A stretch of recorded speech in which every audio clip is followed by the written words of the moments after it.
আসসালামু আলাইকুম। আমি এই মুহূর্তে দাঁড়িয়ে আছি কমলাপুর বিআরটিসি আন্তজেলা বাস টার্মিনাল, যেটি কমলাপুরে অবস্থিত। তার সামনে আমরা জামালপুরে যে এসি বাস সার্ভিস আছে, সেটি দিয়ে আজকে ঢাকা থেকে জামালপুরের উদ্দেশ্যে রওনা হবো কিছুক্ষণের মধ্যেই। সেই সাথে চেষ্টা করব এর ছোট করে একটি রিভিউ দেওয়ার জন্য।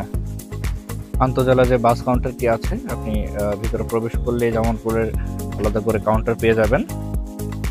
সেখান থেকে আপনাকে টিকিট সংগ্রহ করতে হবে। বর্তমান টিকিটের মূল্য 500 টাকা। আমাদের বাসটি ছাড়ার সময় হচ্ছে 9টা 30 মিনিট। তার প্রেক্ষিতে 9টা 20-এর ভিতরে এই বাসটি কাউন্টারের সামনে চলে আসে। বলে রাখা ভালো, এটি কিন্তু আমাদের দ্বিতীয়বার এসি বাস সার্ভিস পাওয়া। এর আগেও আমরা একবার জেলা প্রশাসকের উদ্যোগে দুটি নতুন এসি বাস পেয়েছিলাম, কিন্তু এবার আমরা কিন্তু নতুন বাস পাইনি। পুরাতন দুটি বাস আমাদের জন্য বরাদ্দ করা হয়েছে। বাসে ওঠার পর প্রথমে যেটি আমি লক্ষ্য করি, আমি কর্তৃপক্ষকে বিশেষভাবে অনুরোধ করেছিলাম সিট কাভারগুলো আর পর্দাগুলো পরিবর্তন করার জন্য। আলহামদুলিল্লাহ তারা সেটি গুরুত্বের সাথে দেখেছে এবং সিট কাভার এবং পর্দাগুলো পরিবর্তন করেছে। পর্দাগুলো আরো একটু মোটা হলে ভালো হতো, কিন্তু পরিবর্তন এসেছে। আরো একটি অভিযোগ ছিল যে এসের যে প্যানেলগুলো আছে, এগুলো দিয়ে মাঝে মধ্যে পানি পড়ে। আলহামদুলিল্লাহ তারা এই ব্যাপারে ব্যবস্থা নিয়েছে। তারা সবগুলো এসির প্যানেলই চেঞ্জ করেছে, যে জায়গাগুলো দিয়ে এসি বাতাসটা বের হয় আর কি। যেহেতু আমরা পুরাতন বাস পেয়েছি, আমাদের কিছু জিনিস হয়তো মেনে নিতে হবে। তারপরেও কর্তৃপক্ষের কাছে অনুরোধ থাকবে তারা যেন এই ব্যাপারগুলো একটু সতর্কতার সাথে দেখেন এবং আন্তরিকতার সাথে এই সমাধানের চেষ্টা করেন। 9টা 30-এ বাস ছাড়ার কথা থাকলেও 10 মিনিট বিলম্বে 9টা 40-এ আমাদের যাত্রা শুরু হয়।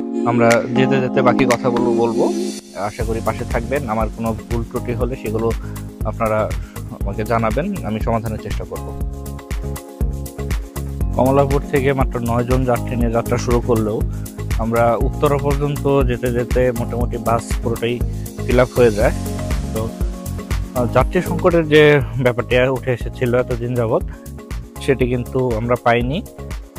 যেহেতু 9:30টার মধ্যে বাসটি ছেড়ে যাচ্ছে কমলাপুর থেকে, খুব বেশি রাত হওয়ার আগে কিন্তু এই বিআরটিসির এসি বাস সার্ভিসটি কিন্তু যাত্রীদের মাঝে প্রোভাইড করা সম্ভব হচ্ছে খুব দ্রুত সময়ের মধ্যেই, যা যাত্রী সংকট কমার অন্যতম কারণ বলে আমার মনে হয়। 9টা 40-এ গাড়ি ছাড়লেও গাজীপুর বাইপাস মোড় পর্যন্ত আসতে প্রায় 2.5 ঘন্টা সময় লাগে। ঢাকায় খুব বেশি জ্যাম ছিল না, যার জন্য সময়টা আমার কাছে অনেক বেশি মনে হয়েছে। রাত 1টা 20 নাগাদ টাঙ্গাইলের একটি হোটেলে যাত্রা বিরতির ব্যবস্থা করা হয়। সেখানে প্রায় 20 মিনিটের মতো যাত্রা বিরতি ছিল। তারপর আমাদের বাসটি আবার চলতে শুরু করে। আমরা জামালপুর এসে 4টা 20 নাগাদ পৌঁছাই, যা আমার কাছে অনেক বেশি সময় মনে হয়েছে। 9টা 30-এ 940-এ ঢাকা থেকে ছেড়ে আসে 4টা 20, এটা অনেক দীর্ঘ একটি সময়। সময়ের ব্যাপারে আর একটু সচেতন হওয়ার জন্য আমি কর্তৃপক্ষের কাছে অনুরোধ রাখবো। ধন্যবাদ সবাইকে।